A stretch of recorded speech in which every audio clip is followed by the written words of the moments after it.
Zimbábue, novembro de 2008. Um homem empurra um carrinho de mão pelas ruas da capital. O carrinho está cheio até a borda de dinheiro. Tijolos de notas amarrados com elástico. Bilhões de dólares zimbabuanos. É o preço de um pão. Ele entra na fila da padaria e, enquanto espera, o preço sobe. Naquele mês, os preços do Zimbábue dobravam a cada 24 horas. Não por ano, não por mês, por dia. Este é o país que imprimiu a maior nota da história do dinheiro moderno, 100 trilhões de dólares, um seguido de 14 zeros. E essa é a história de como essa nota nasceu, já morta. Para entender o tamanho dessa queda, você precisa saber de onde o Zimbábue caiu. Em 1980, o país conquistou a independência e nasceu com uma das economias mais promissoras da África. Fazendas gigantescas exportavam tabaco, milho e algodão para o mundo inteiro. Os vizinhos compravam a comida que sobrava. Havia escolas, estradas, indústria. O Zimbábue era chamado de celeiro da África, e o dólar zimbabuano, recém-nascido, valia mais que o dólar americano. Guarde essa frase, porque em menos de 30 anos, essa mesma moeda ia precisar de 14 zeros para não comprar um pão. A primeira rachadura veio em 1997. O presidente Robert Mugabe, pressionado por veteranos da Guerra de Independência, prometeu a cada um deles um pagamento gordo e uma pensão vitalícia. 60 mil veteranos, nenhum centavo previsto no orçamento. A solução? A mais antiga e mais perigosa de todas: a máquina de imprimir. Em novembro daquele ano, o mercado percebeu o truque. Em um único dia de pânico, o dólar zimbabuano despencou 72%. O dia entrou para a história como a Sexta-feira Negra do Zimbábue. E no ano seguinte, Mugabe fez o impensável. Entrou numa guerra no Congo, que custava mais de $1 milhão americanos por dia. Adivinha de onde saía esse dinheiro? Mas o golpe fatal veio em 2000. Mugabe perdia popularidade e precisava de um inimigo. Ele encontrou os fazendeiros brancos, donos das melhores terras do país desde a era colonial. Começou a chamada Reforma Agrária Acelerada. Milhares de fazendas comerciais foram invadidas e confiscadas, quase sempre sem indenização, e entregues a aliados políticos e a famílias sem experiência, sem ferramentas e sem crédito. A terra mudou de mãos. A produção, não. Em 10 anos, a produção de alimentos do país despencou 60%. A safra de tabaco, o grande produto de exportação, encolheu para 1/5 do que era. O celeiro da África agora importava comida, e sem exportações sumiram os dólares de verdade. Sem dólares, o governo só tinha uma fonte de dinheiro: a impressora. Se você viu o nosso primeiro episódio, sabe como essa história continua. O Brasil também imprimiu dinheiro para pagar contas que não fechavam. Mas o Zimbábue transformou isso em política oficial de Estado. A partir de 2003, o Banco Central do país passou a imprimir para tudo: salários do exército, dívidas do governo, empresas de aliados. A impressora simplesmente não desligava. A inflação passou de 100% ao ano, depois de 1000. O governo respondeu com decretos, ordenou cortes de preços nas lojas e as prateleiras esvaziaram em dias. Em 2006, veio a solução cosmética: cortar 3 zeros da moeda. Não mudou nada, porque cortar zeros sem desligar a impressora é como trocar o curativo sem tirar a faca.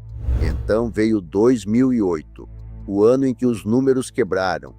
Em julho, o governo cortou mais 10 zeros da moeda. 10 de uma vez. Em questão de meses, os zeros voltaram todos. Em novembro, a inflação atingiu o pico, 79 bilhões e 600 milhões por cento ao mês. É o segundo pior surto de hiperinflação de toda a história da humanidade. Os preços dobravam a cada 24 horas. Pense no que isso faz com uma vida. O salário precisava ser gasto na hora do pagamento, porque à noite já valia metade. As pessoas carregavam dinheiro em mochilas, sacolas plásticas, carrinhos de mão. Os caixas eletrônicos foram reprogramados para cuspir denominações cada vez maiores, e mesmo assim não davam conta de uma compra de mercado. Os bancos limitavam os saques diários. Em uma semana, o limite inteiro não comprava um pão. Professores abandonaram as salas de aula porque a passagem de ônibus custava mais que o salário. As lojas desistiram das etiquetas.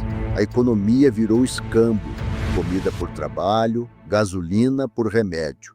E por baixo do pano, todo mundo caçava a única coisa que ainda valia alguma coisa: o dólar americano. Foi nesse cenário que, em 16 de janeiro de 2009, o Banco Central do Zimbábue lançou a sua obra final, uma cédula de 100 trilhões de dólares. Seguido de 14 zeros, a maior denominação já estampada numa nota de dinheiro moderno. No dia do lançamento, ela valia cerca de 30 dólares americanos. 2 semanas depois, mal pagava uma passagem de ônibus. E em pouco tempo, ela não comprava um pão. Pare e pense no que isso significa.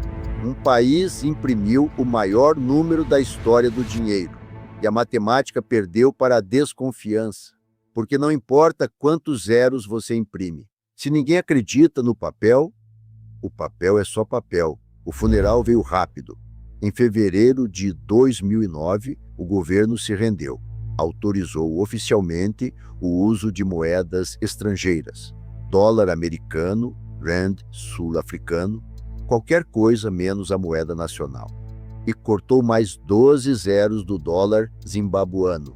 Somando tudo, foram 25 zeros cortados em menos de 3 anos. Em abril, o país suspendeu a própria moeda. Imagine essa manchete: país abandona o próprio dinheiro. Não foi uma reforma, foi um atestado de óbito. E em 2015 veio o enterro definitivo. O governo mandou a população trocar nos bancos o que restava da moeda morta. A nota de 100 trilhões foi resgatada por 40 centavos de dólar. Economias de uma vida inteira, convertidas em moedas de troco. Agora compare os dois funerais. O Brasil, que você viu no episódio passado, chegou a quase 2.500% ao ano e deu a volta. Criou uma moeda fantasma, reconstruiu a confiança e salvou o próprio dinheiro. O Zimbábue chegou a bilhões de por cento ao mês e desistiu. Enterrou a própria moeda e passou a usar a dos outros. A diferença não foi a impressora. Os dois países imprimiram. A diferença é que o Brasil parou de mentir para a própria moeda, enquanto ainda havia alguém disposto a acreditar nela.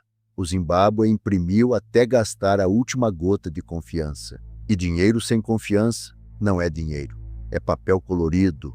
A prova está na ironia final dessa história.